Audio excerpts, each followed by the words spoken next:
So we're going to solve this piecewise function. The first thing I like doing when I'm solving these functions are labeling everything before the comma y and labeling everything after comma x's. Now, the reason why I label these x's because this is telling me a story about my x's. Everything that is less than -2 but greater than -4, this is their y value. So the first thing I'm going to look at is the x's between -2 and -4.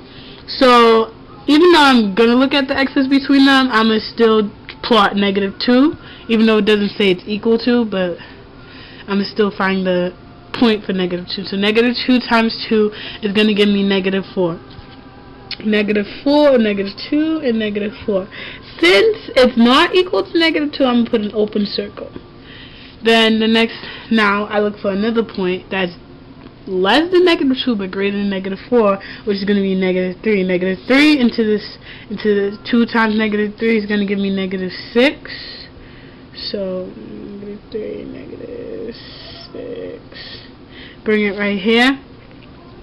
Next I look at -4 because, you know, same reason I look at -2. I put -2 times 2 times -4 gives me -8. I draw a circle because I remember it is not equal to. Sorry, that is an open circle. Now I'm done with this part of the equation. Now I move on to all the x's that are equal to -1, equal to and greater than -1, but equal to and less than 2, which is going to be, let's first start with -1. I plug -1 plus 1 equals 0.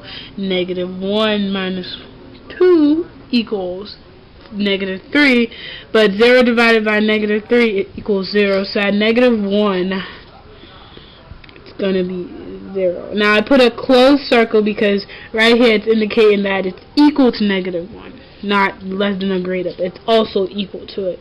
Now another value that is greater than -1 but less than 2 is going to be 0. So I plug in 0 plus 1 equals 1. 0 minus 2 equals 2. So this is going to give me -1/2. So at 0, I am at -1/2. Now I plug in 1. 1 plus 1, 2.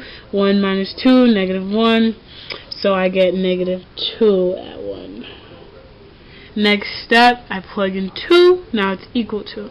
So 2 minus 2 gives me 0. And when I have a 0 on the denominator, I know that a vertical asymptote occurs. So a vertical asymptote occurs at x equals 0. That means it's undefined. Now, for me to figure out if this goes this way or that way, which I mean it's already going that way, but to be sure, I plug in the number that is just before 2, which is like 1.99999. So I plug this in and I'll get a negative on the bottom and a positive on the top, and a positive divided by a negative gives me a negative. So this means that this line is going to go this way all the way down to infinity. I have no idea where it stops. Now the next one, now we're done with this line. Now we're going to move on to this line. So we're going to ignore this 2 since it says it's undefined. We're going to ignore it and move on to the 3. Now when we come over to the 3, 3 minus 3 gives me 0 again on the denominator. So this means there's also a vertical asymptote at x equals 3.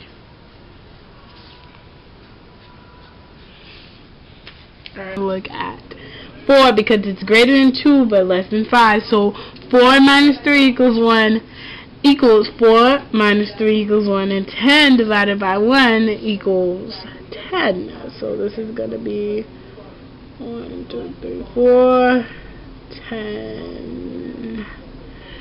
Alright, now we look at 5.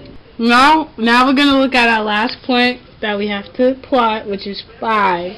So 5 minus 3 equals 2, and 10 divided by 2 equals 5. Yes, 5. So it's going to be, so when the x value is 5, so y value is going to be 5. Yeah, 5. I just want to make sure 5 minus 3 equals 2. 10 equals 5. Sorry, so 1, 2, 3, 4, 5. 5.